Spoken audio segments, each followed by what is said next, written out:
There's a cat. Can you see the cat? Can you hear the cat? She's very, very loud this morning with her purring. Coffee time. I switched over to the French press. All right, here we go. Can't have my coffee.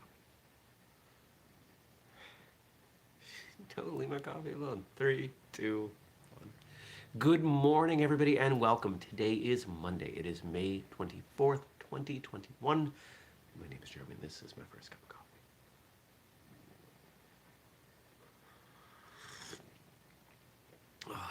Oh, that's so good. Well, I went to bed early. I woke up a few minutes before my alarm. And good morning, Francis. Good morning, Stacy. Had a really solid weekend. Friday was great. I'll tell you more about Friday in a minute. But pretty much all day yesterday and Saturday was in the garden. I converted, and if you follow me on Instagram, personally, you may have seen a photo of this. I dug in between the last 2 weekends, but a lot of it was yesterday. Over 350 feet of rows of garden bed. I mean, I did enough of it that I came up with a good technique for doing it. That's how much I had to do it. And planted all of them. A lot of seeds, some transplants, and wake up this morning and there was a light frost. Oh. So fingers crossed that the plants survive, because it wasn't supposed to get below 42 last night. And I woke up to 38. Very annoyed. Most of the plants that I have in there I can replace if need be. You know, I can go get more pumpkins. What else? I can go get more melons. But I do have a couple plants that I'm not going to find anywhere. So, but that's okay. That's okay. This is the challenge of gardening here, is that we have a short growing season, and so you're constantly playing with those frost dates. And in theory, Friday was the last date for frost. We will see. We have there are other people here who won't plant anything before Memorial Day, and maybe I need to turn into one of those. I don't know. We'll see. We'll see how it goes. What else did I do? Almost nothing. I did 1 load of dishes. I slept. I drank insane amounts of water. Got a bit of a sunburn on my back. Saturday I was outside without a shirt. And I mean, can you see how tan I am? Can you see? This is tan, Jeremy. Well, the lighting in here isn't great, but my arms. For me, this is tan. Hi. She's purring up the storm. Yeah, I was outside. I dig or plant, come in for a break, have a glass of water, sit down. I've been rewatching Big Bang Theory, which, you know what? I forgot how funny that show was. I really did. Watch an episode of that, go back out, do another hour of work. So, you know, I got breaks, but I'm sore. I'm sore. There's a lot of work. But the beauty on those beds is I don't have to do them again. I like gardening. There's something really stoic, peaceful about it. Frank says he got a tan from gathering carts outside. Yeah, I could see that. And then I was reading this morning that the whole Southeast, and more than what we consider the Southeast, we've got our first heat wave of the year coming in. I think we're looking at a high of 80. I think we got 3 days of 80s midweek, which, again, is warm for us. But we won't be 90s. Down in the mid-Atlantic and down south in the Southeast, they're going to be over the 90s for what, 3-4 days?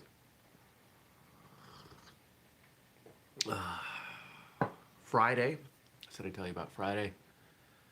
Friday I had a couple meetings, clients, you know, one of whom is a martial arts school, and I'll be honest with you, it seems like martial arts schools are fitting into one of 2 categories right now. You've got the schools who had good systems in place, who pivoted, who made sure that they over-delivered during the pandemic, and they focused on being as awesome for their students as they could. And then you've got a second category of people who didn't do a lot. While they couldn't have classes, they didn't do anything else. And now that they're back, they're just kind of back. The first category is seeing a tremendous amount of interest. People are just, they're lining up to take classes. Second category, they're just kind of there. Now, I hate to beat the dead horse of I was right, but over a year ago, this is what I predicted. I predicted that if you as a martial arts school over-delivered, come the end of the pandemic, people would be lined up. They'd want to participate. And that prediction's coming true. But not everybody wanted to put in that work, and I understand, and that's okay. But I hope that those schools aren't complaining that they're not reaping the benefit. It's all about value. If you want people to like you, to trust you, you've got to deliver value. And there are some people that I'm leading with value. There are a couple people who work at the co-working space that I go to. Neither of them knows me. Strangely enough, they both have the same first name. And they've started coming to me with questions, asking for my ideas, my thoughts. And I've been pretty fortunate that the things they've brought to me are things that I have knowledge about, so I've knocked it out of the park for them. You know, not like any major project or anything, but just like quick conversation. They're like, oh, that's a great idea. You know, stuff like that. Where was I going with that? Hold on. Oh, okay. And both of them have been pretty upfront. They're like, oh, I think there might be a spot for you in this project where you can make a little bit of money. And I was like, look, I'm not interested in a little bit of money. What I'm interested in right now is showing you I know what I'm talking about. Showing you that I know stuff and that I'm valuable to keep around. So I'd rather, I mean, if there's real money, sure, but I don't need a token amount of money. My interest here is to give value first and prove my worth. And that wasn't what either of them expected. The bird on the back porch.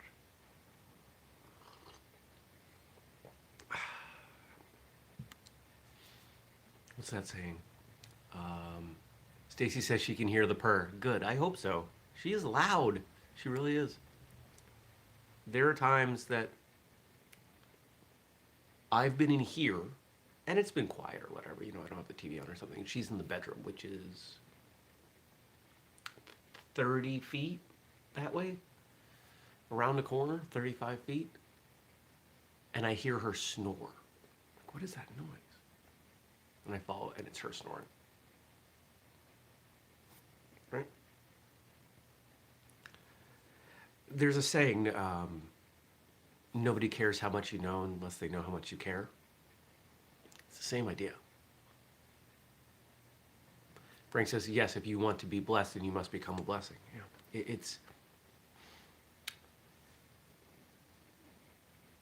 And this is probably the best way to explain being a martial arts instructor. Because what happens when you teach? You learn. I'll move this a little closer. I'm not going to see her now, but you should be able to hear her better. When we teach, we learn.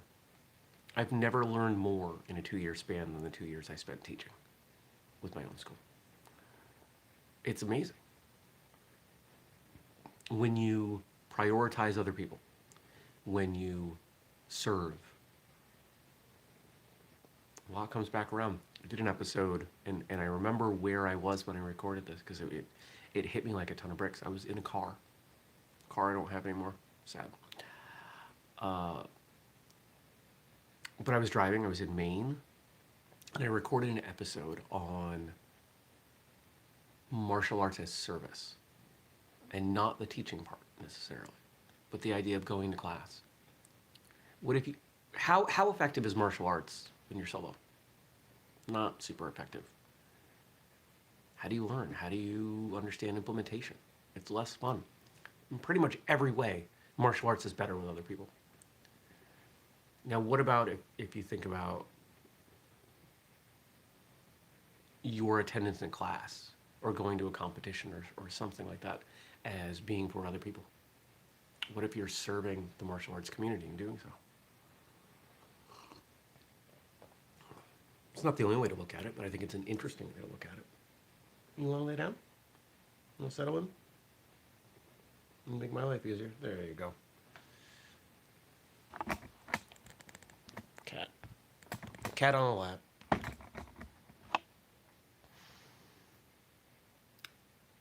I think the idea of service is built into martial arts. I don't think we talk about it. I think it has to be there. And, you might use a different word than service, and that's okay. But this idea that at every level, whether it's conscious, good morning, Nathan, or not, whether you are aware of it or not, whether it's structured or not, what you learn, you pass down to others. You ever been in a class and the instructor says, okay, higher ranks grab a lower rank. Or it just happens to work out that way. Those lower ranks learn from the higher ranks. We all learn from each other. Heating kitty try to keep you warm, or heating human warming kitty up. It's the latter. She is robbing me of my body heat. There is not enough of her to generate much heat anymore. She's very skinny. She's a skinny mini. But she's happy. And that's really all that matters.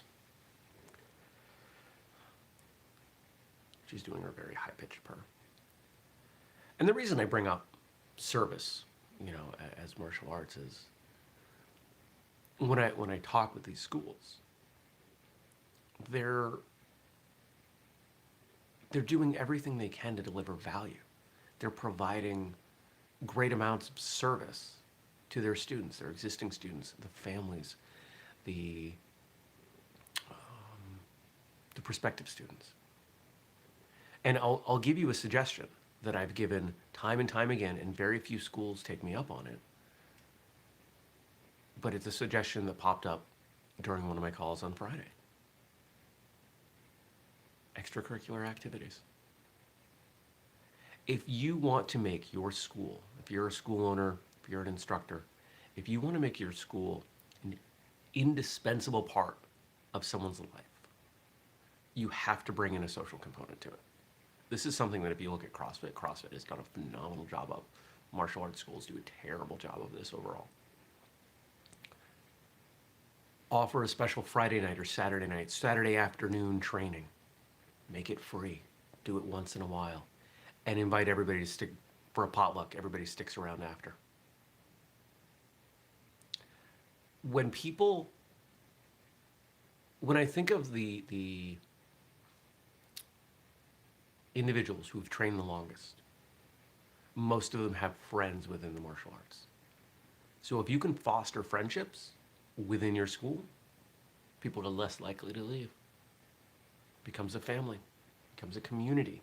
That's important.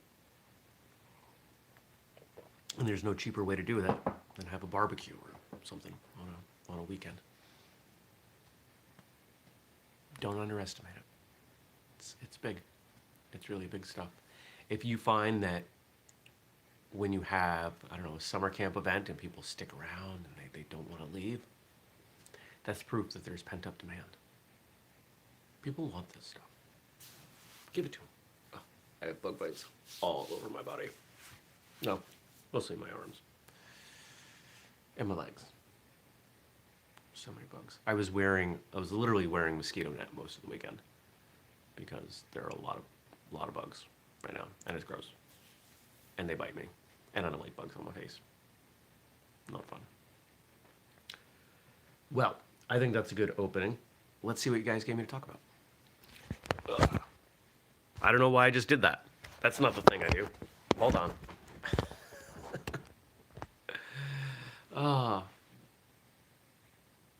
Stacy is naming off some people been there through the awesome and the crappy times tournament. Well, oh, that's right. I saw some footage. Stacy was involved in an online breaking competition, and you know, if the wood could talk, it would not be excited because I don't think I've ever seen you miss.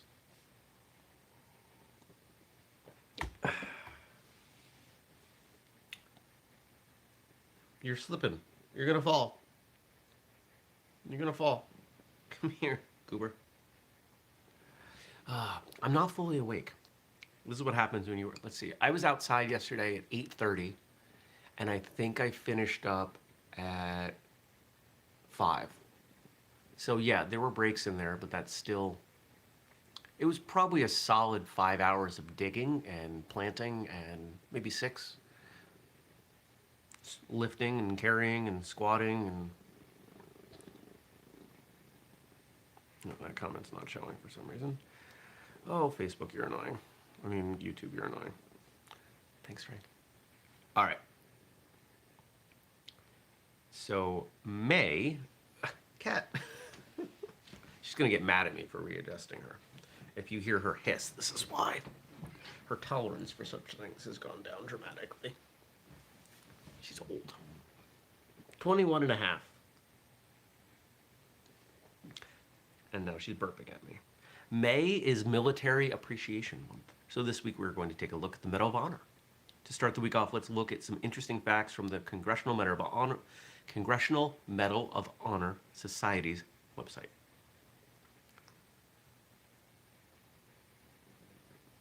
How is a recipient accredited to a specific state? A recipient is accredited to the state from which they entered the military service.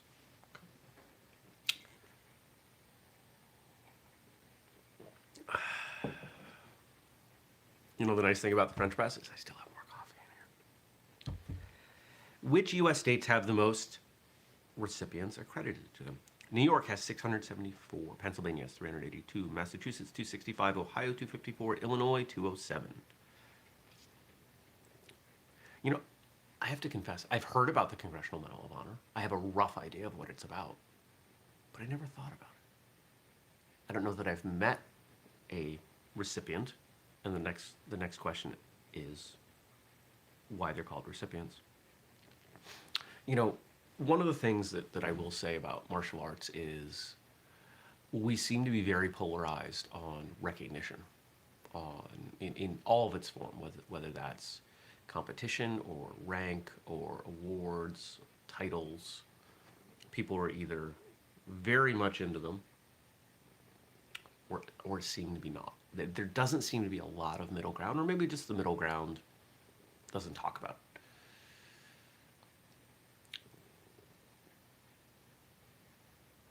I'm glad that we don't, for the most part, embrace the medals and other trappings of military uniforms that, you know, let's face it, a lot of what we do as martial artists is at least loosely modeled on military. Frank says, I would have thought it would have been southern states in the top 5. I'm going to guess that this has to do with when the Congressional Medal of Honor was put into place. I don't know what the history is on it. Maybe we get to that. But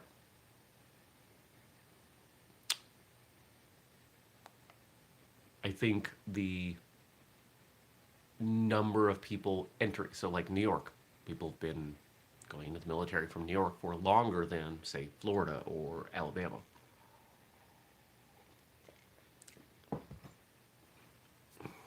It would be interesting to look at not just raw numbers of people entering the military from certain states, but what percentage of the population does. And I think in that case, we might see southern states have a much higher metric.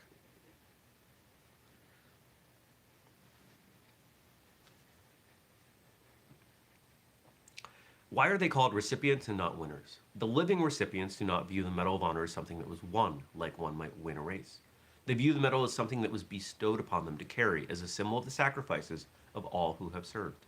In the past, winner might have been used, but out of respect for those who currently wear the medal, please use the term recipient. Okay, I can do that. Are most medals of honor awarded? Are most medals of honor awarded posthumously? Oh, it looks like they have a typo. No, overall, only 18.5% of medals of honor have been awarded posthumously. Okay.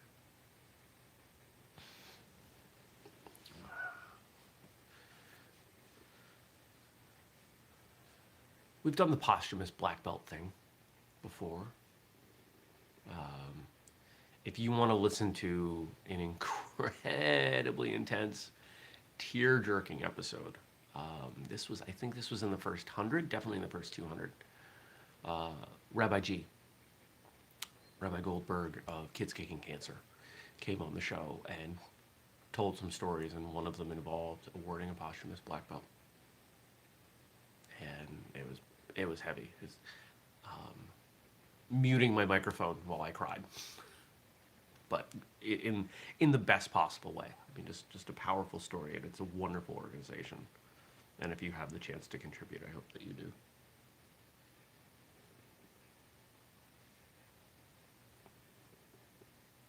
Hi. We got one more.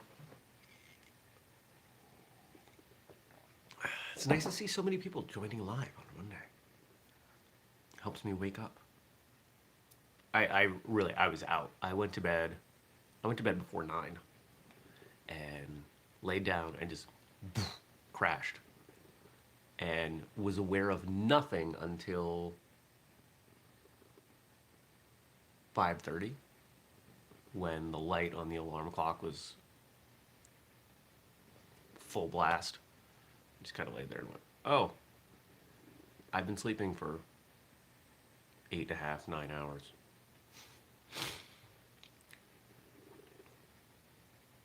Do Medal of Honor recipients receive special benefits from the government? Yes. The recipients receive a special monthly pension, travel on military aircraft on space available basis, access to base commissaries, guaranteed burial at Arlington National Cemetery, and admittance for their children to the military service academies. Some states offer special license plates and tax benefits. Oh, interesting. The Arlington National Cemetery makes all kinds of sense, but it's and I don't say this to diminish, because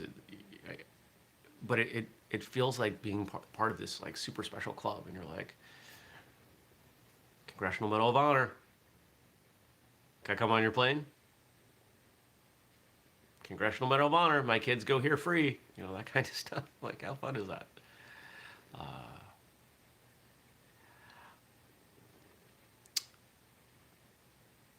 I never plan on going into the military. The structure of it was interesting. The opportunities were interesting. But as you might imagine, I'm grooming the cat.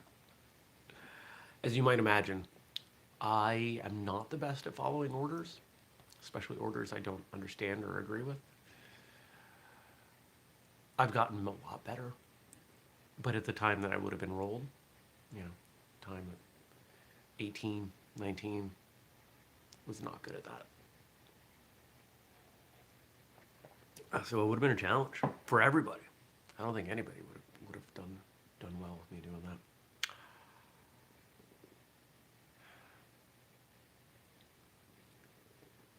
Let's leave it with this.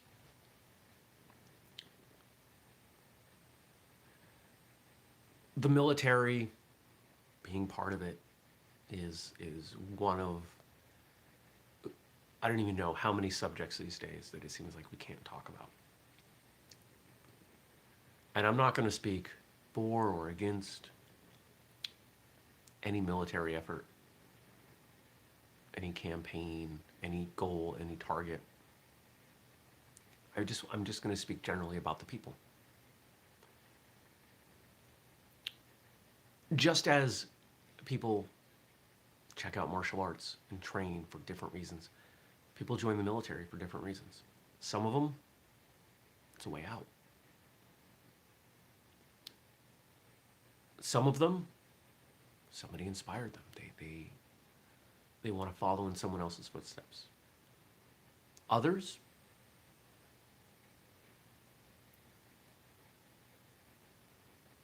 want to make a name isn't the right way to say it. They want to be part of something.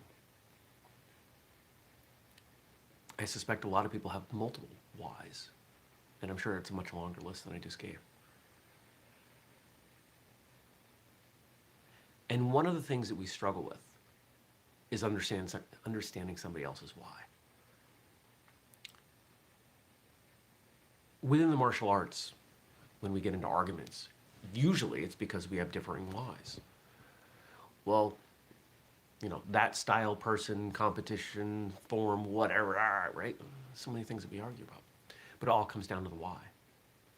If I'm doing martial arts for self-defense or fitness or this, or more likely, a combination of a number of things, my why, my reasoning might be different from yours.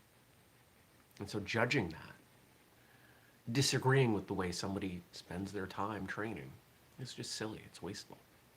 Worry about your own training.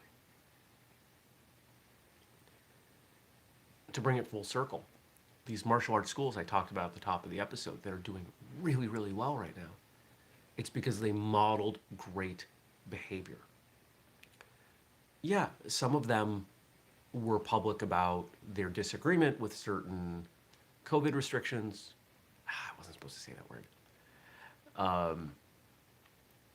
But most of them just seem to do what they could, right?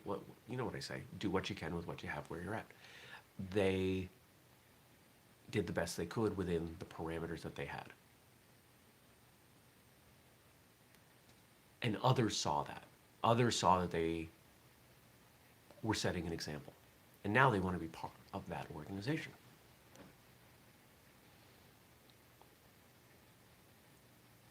If you disagree with the way people are doing things, set your own example. And those who resonate with your ideas will join you. This is what we do here. If you look, you'll see we don't make claims, we don't attack, we don't target, we don't segment. We are a company for and by martial artists. Because we have more that binds us, more in common than divides us. And I think it's important to remember that. A lot of people seem to forget that. There's only so many ways you can throw a punch. Let's stop arguing about them. Oh, it's Monday. There should be an episode. Let's see. There goes Jeremy burying the lead again.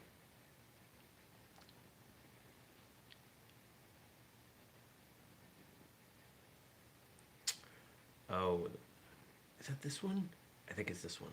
Hold on. Yep. Okay. Sensei Mark Para. This episode has one of the most intense stories we have ever had. Crazy stories. Crazy. I mean, and one in particular, it's... If you own a martial arts school, and you think you had a difficult time opening your school, I would suggest that this story here is not that it has to be a competition, but this story in this episode, 608, the Sensei Mark Para, will make whatever you had to go through to open your school look like a cakewalk. Holy cow. So check it out. Let me know what you think. Jump in the Whistlekick Martial Arts Radio behind the scenes Facebook group. I'm sure we're going to have some conversation over there about it today. So check it out. Yeah. I'll see you tomorrow. Leave me some stuff to talk about. I'll talk about it.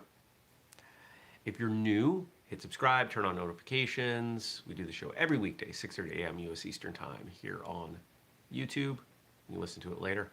And if you're watching, make sure you hit that thumbs up button. Everybody, it looks like everybody watching right now has hit the thumbs up button. I really appreciate that. When you watch, when you comment, when you hit the thumbs up button, it triggers the YouTube algorithm to recommend it to other people. the question is, how long can I sit here before I have to get up with this cat on my lap? All right, guys. I hope you have a great day. I'll see you tomorrow. Get some great stuff done. Be well, do good. Listen to that episode, and I'll see you tomorrow. Take care. Peace.